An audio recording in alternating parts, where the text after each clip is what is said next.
So we'll backtrack a little bit here. We got some clarification Okay. from Balthazar here. So what return-free filing is, and this is my first time learning this phrase.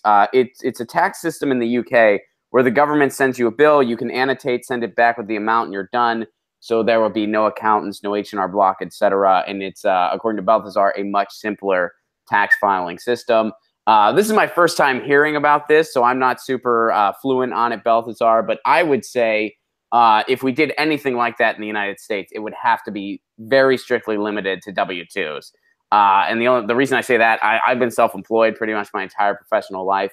And my tax return is complicated to the point where I don't think the government could just know what write-offs I was or wasn't entitled to, know what supplies I did or didn't use.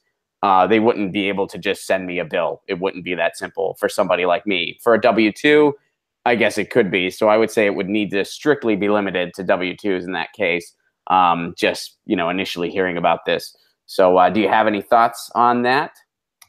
I think that, if we can make the tax code more simple for people to understand and, more upfront and clear, I think that's the most helpful. But, as somebody who's in charge of the election systems, business filings, I would say that there's not really much that the Secretary of State could do in that aspect. For me, what I'm concerned about, I'm a small business owner. My wife and I worked really hard. We ended up getting an EMT and paramedic recertification training program after I got out of the field working as a paramedic. So I understand small business as well. And I think, small business needs more support over these big businesses that are taking money hand over fist from people and raising, prices for everything. I think if you support small business, then, we've got another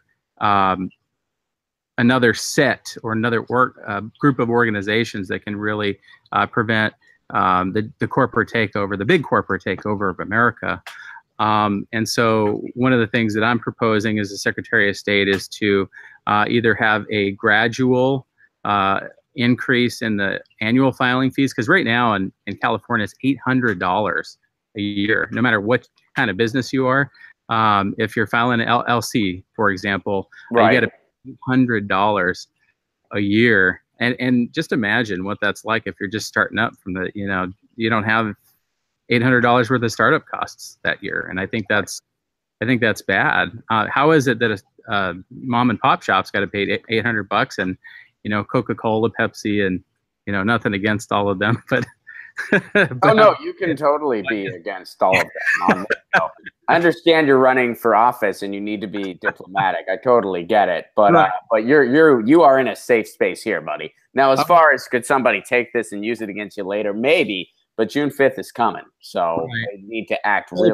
Probably not going to support me anyways, but the fact of the matter is that it's got to be fair across the board. You've got to have some fairness for these small businesses. Hey guys, thanks for watching. That was a clip from Get Your News On with Ron, the world's first viewer-curated streaming news show. What does that mean? That means I log on to a stream and people tweet me articles over on Twitter at Ron Placone, or they use our Reddit subsection, which is just Get Your News On with Ron over on Reddit. And that's how we build the show. I'm seeing all these articles for the first time. We are literally getting our news on together. Follow me on Twitter at Ron Placone so you can participate. And this show streams live every Tuesday through Friday at 10 a.m. Pacific Standard Time. So please do tune in. If you want to support this show, you can do so over on patreon.com/Ron Placone, where for as low as $1 a month, you get access to exclusive podcasts every week, exclusive videos, free tickets to shows when I'm performing in your town, and more for as low as $1 a month. Please do consider it. Thank you so much for your support. This has been Get Your News On with Ron.